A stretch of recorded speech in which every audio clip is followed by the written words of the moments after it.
Welcome back, everybody, to RacePlazaMedia. My name is Milan, My name is Pia. and we're going to talk about arguably the best race of the weekend that Yes. happened in Zandvoort, Yes.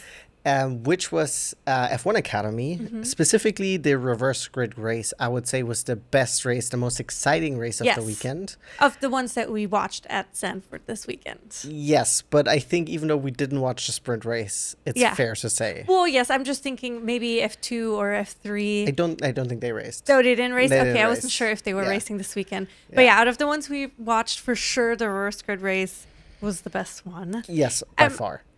First of all, I'm so happy that the women were back. Yes. It was so good to see them. It's been a while since we had seen them. And then we are going to go on a break again because they're not going to be back until the end of October. I know. So the last time we saw them was 4th of July weekend. Mm-hmm. So it's been over almost 2 months now. Mm-hmm. And then the next time we will see them will be end of October in So Austin. 2 months again, So- literally 2 months from now, which it's is such a long time. Too much of a break, I think, for my opinion. I think probably my biggest hope for F1 Academy, because we've talked about. Okay, before we get into the race, which was fantastic, the Yes. reverse grade specifically, we talked about, we want more rounds of F1 Academy. Yes. And I was like, maybe if it's logistically too expensive to do like an extra like 3 rounds, maybe do what GB3 does. Do 2 main races and 1 reverse grid. So add yes. an extra race per weekend. I think it will help with the overall championship. Because it is this thing where it's like, if you, like we saw it last year with Maya Vogue, you have 1 race weekend where in her case, it was like she had issues with the car Yeah. that ended up costing her the championship. And so not saying that Dorian didn't deserve it, No, but no, it was no, like no. it created too much of a gap where, Yes. because it is so few rounds, she was not able to like close that gap. Yeah. And then of course, like Las Vegas last year, the first race just like ended up breaking her neck. Yeah. But it is this one thing I wish, like, I know this is still a developing season championship. We're barely in season 3. Yeah. Championship. Yes. 1, 2, 3, 4. Sorry. First one wasn't streamed. Then it was Abby. Then it was Dorian. And now yes, it's yes, the yes, 4th yes. Uh-huh. season of it. So there's plenty of changes that will come. Yeah. But it is the one thing I want, which is more racing. Yes, 100% more racing. I want the gaps not to be as big Yes. as they are now, just because I feel like I wonder if it also hurts the riders or drivers in terms of momentum. Like some people had a really excellent weekend this weekend, and then they kind of lose the momentum, because I also don't know, like some of them I know are racing in Formula 4 or in other kinds of championships, yeah. but not everybody has that opportunity and also the opportunity to ride a Formula type of car. Yes. You know, so it's like, Race, or drive. drive, Yeah. But so it's like, oh, are we losing the momentum? Like, yes, of course they're preparing for it still. Yeah. They're either sim racing or exercising and doing whatever they can to prepare and stay ready, which is also part of the challenge. But it's just like, I don't know. I feel like It's just like 2 months breaks is quite a lot. Yes. And I also just missed them, because they, especially this year, I mean, not just this year, but the races are really fun. They're really Yeah. entertaining. And also, especially in F1 Academy, you can see such improvements Yeah.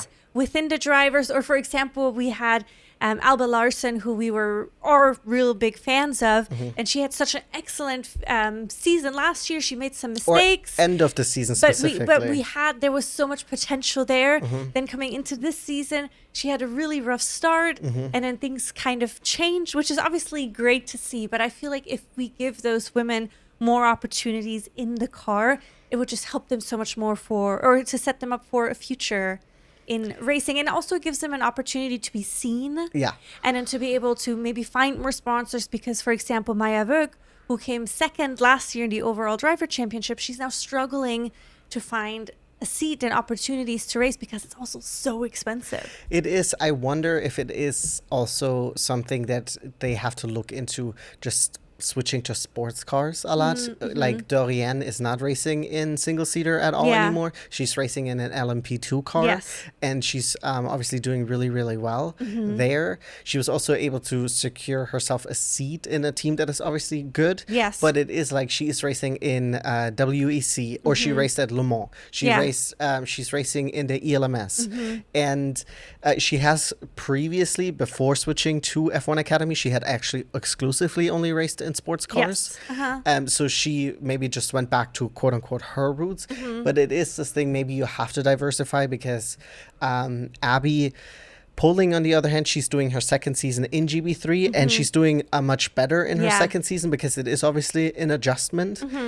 You're racing in a car that is much faster. You're racing in a car that does have DRS.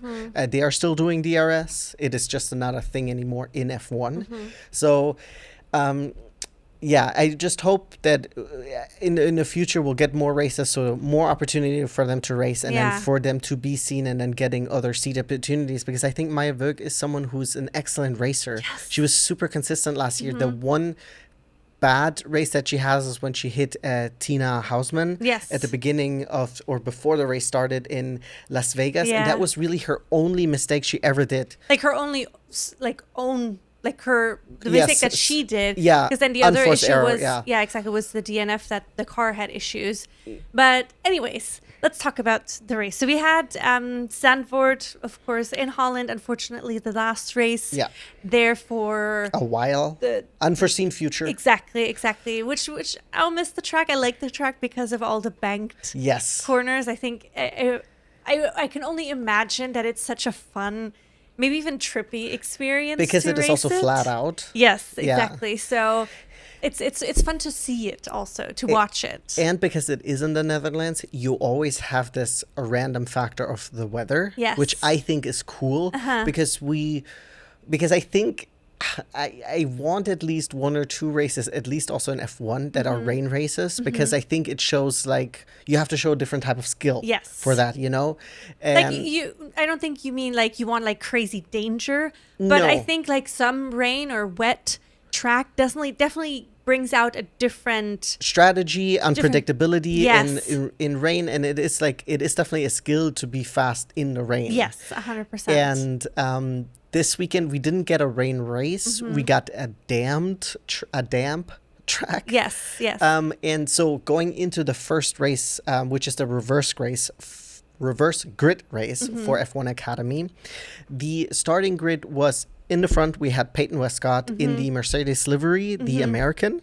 Then in second place... You always talk about the grid, and I never have it open because I don't think we need to talk about it. Well, I think it is a little bit important for the F1, the reverse grid, because it's obviously, it inverts the top 8 of the qualifying, and which I think is really cool, because it gave us actually really fun racing action, specifically from people like Ella Lloyd, who qualified outside of the top 8. She qualified in 11th place because the track was still damp during qualifying. So a lot of it was done during on the wet tires.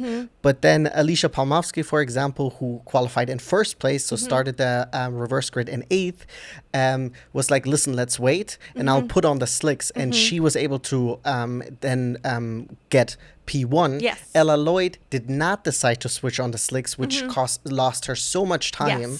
And which is also something they need to learn, and they are learning. Like, also, either you have to trust the team, or the team communicates what they want to do, or you have to make that decision or voice your opinion, which is what Alicia Pomowski did. Because you're the one out on track. The team sees the data, right? But I think, as far as I know, they obviously see other people's times, but they don't see, obviously, the data of the other team. So it's like, it is something a skill that you have to develop as a driver. But Ella Lloyd had a fantastic race. She was overtaking left and right.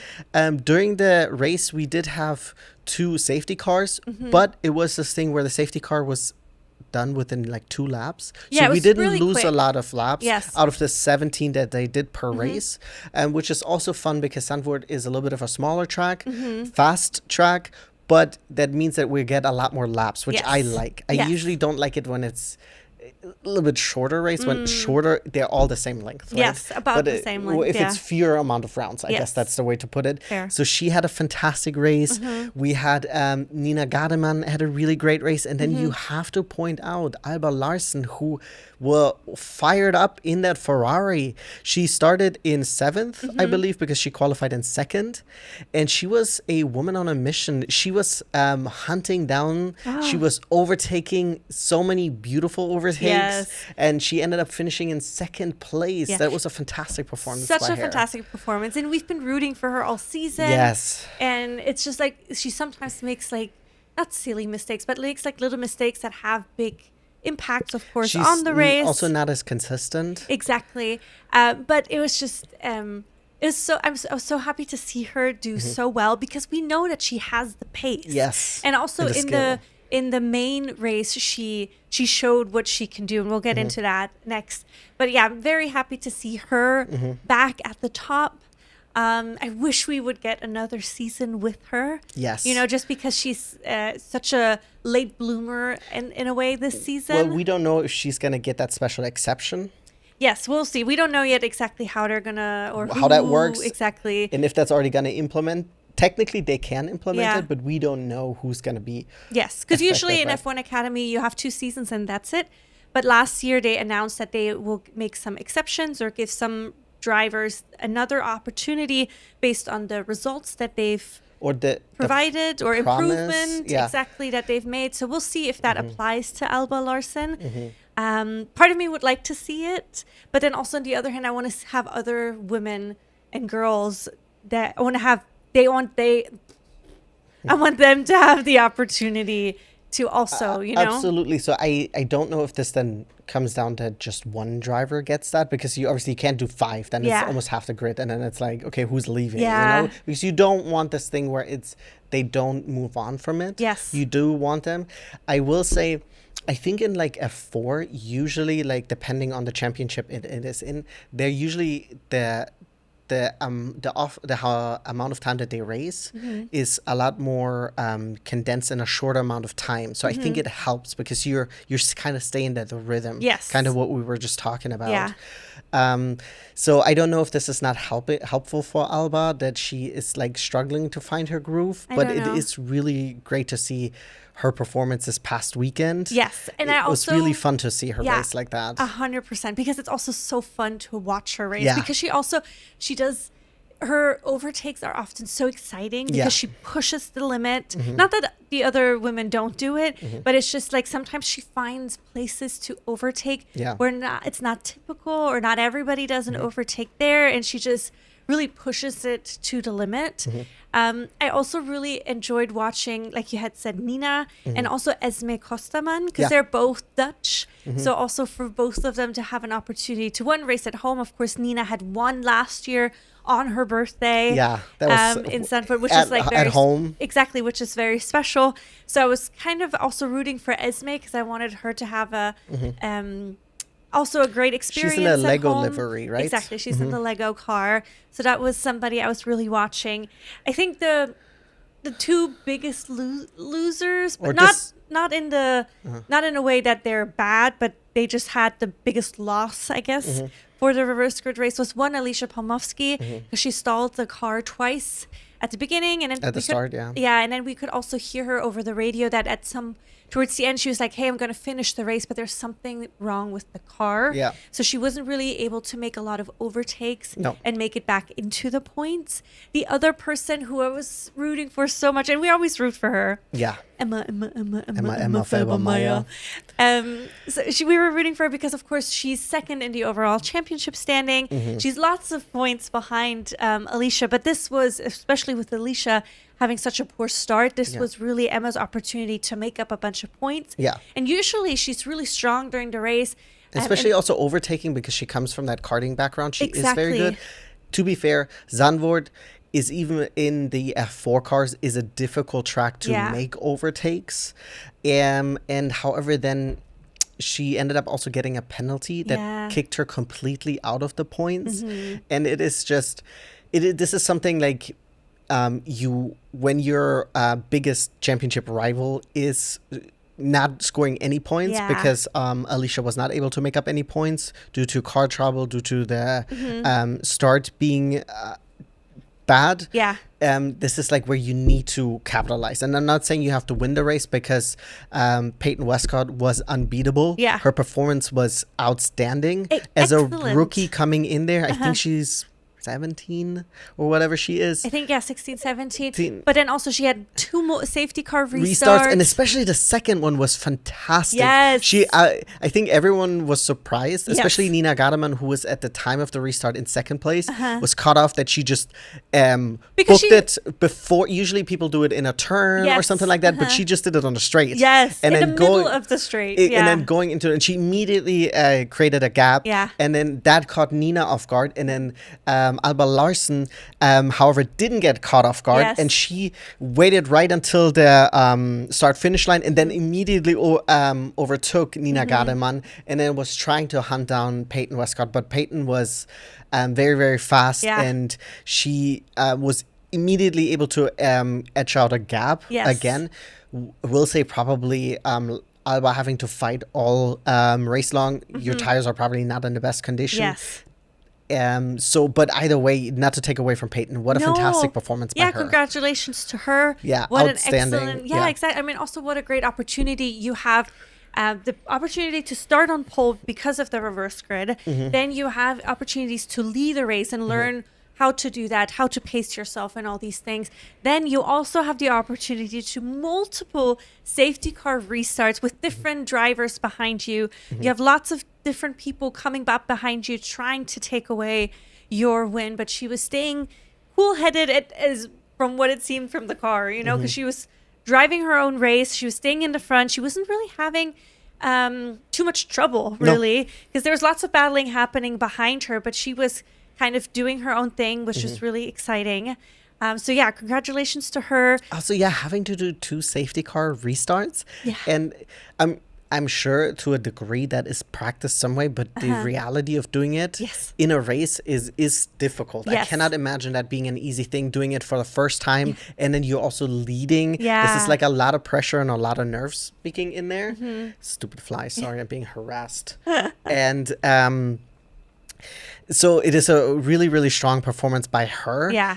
Her and Megan Bruce are currently like battling it out for who's going to be Rookie of the Year. They both are in the driver's standing, sitting at 49 points. So that's definitely something that's going to be battled out over the next 6 races. Yeah.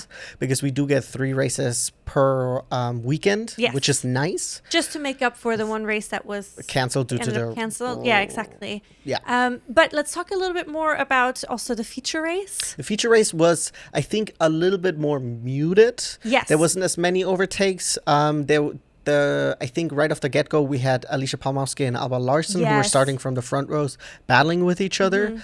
And then you have to give it to Alicia. She kept it really cool, very cool head, because Alba was fast and she put on like a lot of pressure on her. Yeah.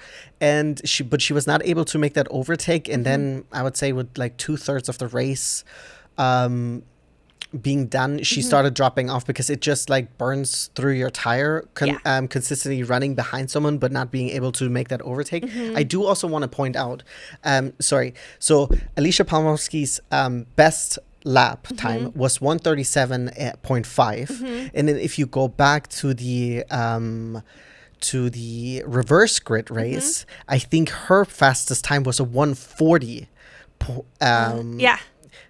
No, Palmowski, 1:40. So something must have been going on. I'm sure, of course, if you're running in the front, you are running in clean air. But we're still talking about like 2.5, 3 seconds here. Yeah. No, but it was really fun to watch them battle it out because I thought for a second that Alba is going to eventually pass Alicia because she was so close. And there is several opportunities at the beginning, but it was just not enough. I mean, like we had said, Zandvoort is tricky to overtake even in those cars. So she needed just even more pace than she was already riding with or driving with. So, but it was also nice to see that Alba was completely happy with it. Yes, you she know, was- obviously yeah. she's a competitor and she wants to win, but she knows she did everything she could, Mm-hmm. and she rode it or drove an excellent race. Oh my gosh, I keep saying riding, but she drove an excellent race. Mm-hmm. And there, she knows that there's only so much she can do. Yeah. And she did everything that she could. Mm-hmm. And then also on the other hand, Alicia just did an excellent job because she knew she just cannot make a mistake. If she Yes. drives what she can do, or if she drives just the best race that she can and doesn't make any big mistakes, Alba will not have an opportunity really to overtake. And then there was also, of course, Which is easier said to be like, don't make a mistake when you constantly have to check your rear view oh no, mirrors. of course Yeah. it's easier said than done. But then also, of course, there was the I guess luck or good thing that there was no safety cars for the feature race, which is quite rare for an F1 Academy race. We usually have some kind of either Well, I think like because usually they have like one race that they're I say it well behaved. I always call it like that, and Yes. then the other one where like this pendulum swings. yes, that's fair. But Usually we even have at least like a yellow flag or something like that. But I don't remember any of that in the there was a yellow flag feature at race. the very end when part of the people already made it through the finish. I don't believe it because that often just pops up. So that's why I'm not sure if that's actually what had happened, because also all of the women finished the race. Yeah, which that is a little bit more unusual. Which, yeah, that nobody everyone DNF'd, nobody had to like leave. Yes. Granted, the feature race was definitely more mild. A lot more mild. Yes. You do have to give it to Nina Gardeman, who started from 5th, Yeah. I think, or from 6th, and immediately jumped several positions and Yes. secured her 3rd place. Yes. And because she ended up, because the two in the front took off, Yeah. and then the people behind her were fighting, so she was kind of just racing by herself, Yes. kind of doing hot laps the whole time. After she was battling right at the beginning of the start, because she had Emma right next to her. I think there was Megan Bruce was right there, so she had to kind of leave them in the dust. And then, Natalia Granada was there. yes, exactly. So there was a bunch of people around her, but she was able to overtake cleanly and then get ahead. And then she was just kind of cruising by herself, which I will say, if this happens to me in iRacing, I'm kind of happy. I'm like, leave me out of it. You know, leave me out of it. Well, because then you can also not be a casualty to anybody else's. But it's, yeah, and it's also mistakes. like, it's like she said, she was like, I'm not fast enough to catch you guys. But they're behind me constantly fighting, so at least it's a safe P3. Yes. Twice in a row at home, you know, that's pretty nice. Yeah, and you can also see her. She was just celebrating so much. She was so excited for winning. I also noticed that both Alicia and Alba got onto the cars and were celebrating. Yeah. And I'm like, yes, why not? Yeah. This is a great opportunity for you. Take in the win, celebrate it fully. But Alicia Pomowski is still leading the championship. So two things about it. When she is 50 points up, Yeah, I mean, she's like, it is crazy. Yeah. I mean, it would be surprising if she didn't win it. At this point, it's hers to lose. Yeah. I will say, one thing also again to point out about Alicia Pomowski, for her age, the most well-spoken and collected person. I'm We had always- so many theories about this woman and about her family. yes. None of them seem to be true. No. Because we're like, maybe she has like older, wiser parents, Yeah. but we see her mom and sometimes also her dad, and they seem very young. Yes. So I don't know what it is about. I mean, it's just- maybe it's in the tea.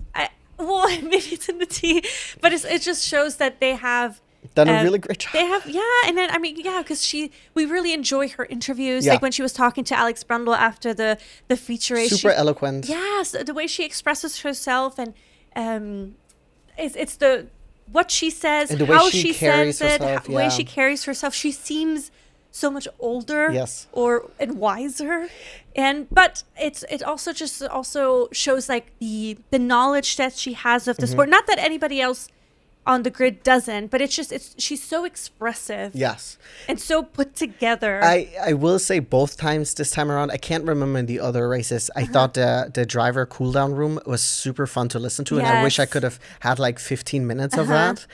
Because it is so interesting, because the way they're talking about it with each other was very, very insightful. Yeah. Two thoughts I did have though, because I think again the winner of the F1 Academy race is getting a full ride in GB3. Is that again the prize? I believe so, but I don't know Because for 100%. this year we knew that Dorian didn't take it. She didn't take the full ride because she went to the LMP2 cars. Because I don't know if her goal is to now get to a hypercar situation. Yes. Because hopefully, if everything works out, we might have Jamie Chadwick, the first woman in a hypercar next year in the Like competing because she practiced in it, but she's a reserve driver for it, for the Genesis Magma team. Magenta? Magma. No, Magma. Magma. It's a strange name. Yeah. But no, it's cool. You guys are cool. We like you. Actually, it's really lit. They're doing really well for a car that is just still putting it together. Yeah. But does that might mean that she might take quote unquote Abby's seat. And because the team Roden has 3 drivers. Gotcha. And one of them is Abby. I mean, it might be someone else might be leaving, right? Or it would be cool if we would have 2 women in Team Roden. Yes. If Alicia decides to take that. Yes. Okay, my question for you is, because we talked about this at the beginning of the race, of the chat, and you guys are willing to leave your opinions in the comments below, but if you could pick a current track that's not part of the F1 Academy circuit, that is part of the F1 circuit, which would you add? Ooh, interesting.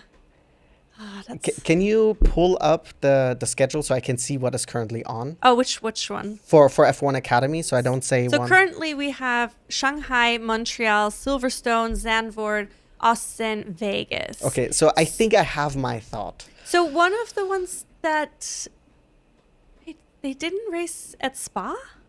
No, they did not. So that would be maybe one.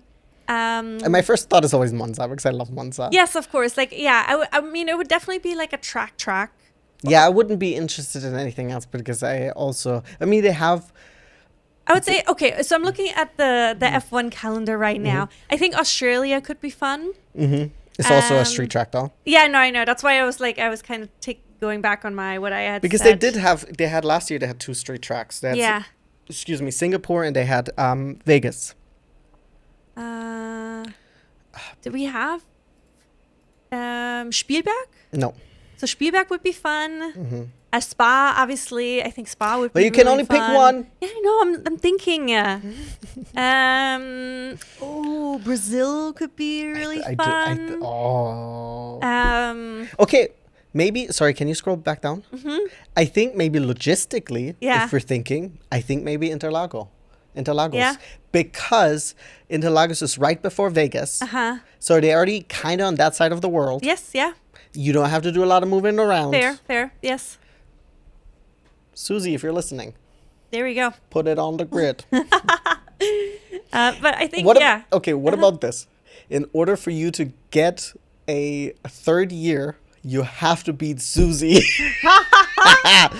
This might be difficult because she was fucking fast. And she's very experienced, obviously. She's very experienced, and she did even do laps in a F1 car, and she was putting up like good times. Yes. You know. No. Yeah, that's. It might be unfair because this is like asking like a rookie against a grandmaster. Yeah, exactly. If I'm thinking like chess terms. But yeah, so we were talking about that. Alicia is clearly leading the championship right now. Lots will have to happen over the next 6 races for her to lose this. It's still mathematically possible for her to not win it. So I think the additional races will be full point races though, because they're considered opening race. Yes, that's what I had said when we had talked about it off chat. Pod, sorry, I couldn't remember that.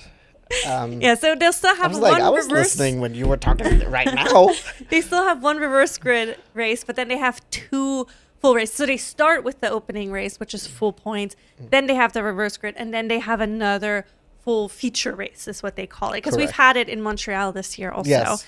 So there's still 6 opportunities for all these women to earn a lot of points.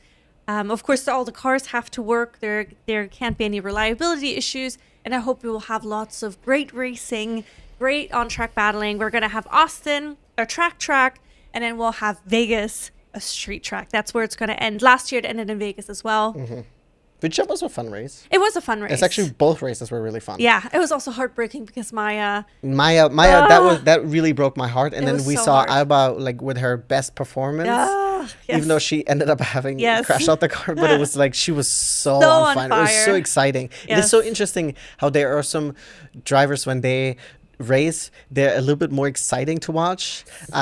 Is this like almost like how people are saying like, oh, you know, like prime Danny Rick was like, he was so exciting to watch. His overtakes were so fun. It is so like, not saying that Alba's reminiscent of that, but it's like seeing her overtakes is a little bit more, or sometimes it's more exciting than some other people. I don't know what it is. It must be her racing style. I think so. There must be something different that catches people's attentions and also feelings and things. But I'm very So what's your answer? You never answered my question. What are you adding? My first thought was Spa. Spa. Okay. I that was my second thought. My first thought is always Monza. Yeah, I mean, I just love Monza. But sorry, we ended on an Interlago. I didn't listen to myself. Yeah, I mean, we did agree on Interlago. Just logistically, it makes sense. Interlagos is an awesome track. I love Interlagos. No, exactly. And we also have had an excellent rain race there before, which was, I think, a different time of the year because I think Interlagos was earlier in the year then. P17 to P1 for Max. And then we had 2 Alpines on the podium. Yes, exactly. It was like a crazy year. And then, what is it? Stroll beached himself. Because he was off, and then he was like, I'm just going to drive over the fucking gravel. And then he beached himself. It was insane performance by him. Yeah. But, so yeah, I mean, there's lots of other great tracks where they can potentially Let us know in the race comments what your thoughts are, you know? So, I'd be curious. But yeah, let us know. Another great race weekend for F1 Academy. Yeah. So glad we got to see them race again. I'm so sad that we have to wait for such a long time for them to be back. A little bit too long. Yeah. Susie will talk about it. I know. But hopefully maybe we can peak them in other championships. But in the meantime, let us know in the comments what you think. Which race track should be added in the future, maybe? And let us know your thoughts on this race. Or at least agree that every race weekend should have an opening race, a feature race, and a reverse grid race. Just do it every race then. Yeah, but that's then what also, I had suggested at the beginning. No, you guys recall? I hear and that. Add more. Do both. Both, yes. Add more races. But at least 3 races per weekend would already be pretty lit. Yeah, I think 2 is fine for me. But it should the pacing of the races should be a little bit more even. If we're not getting more rounds, then I do want more racing because I think it is vital for the championship so that's why I think if we can't add another track to it, then do 3 races per weekend. Fair. Okay, let us know what you think. Bye. Bye.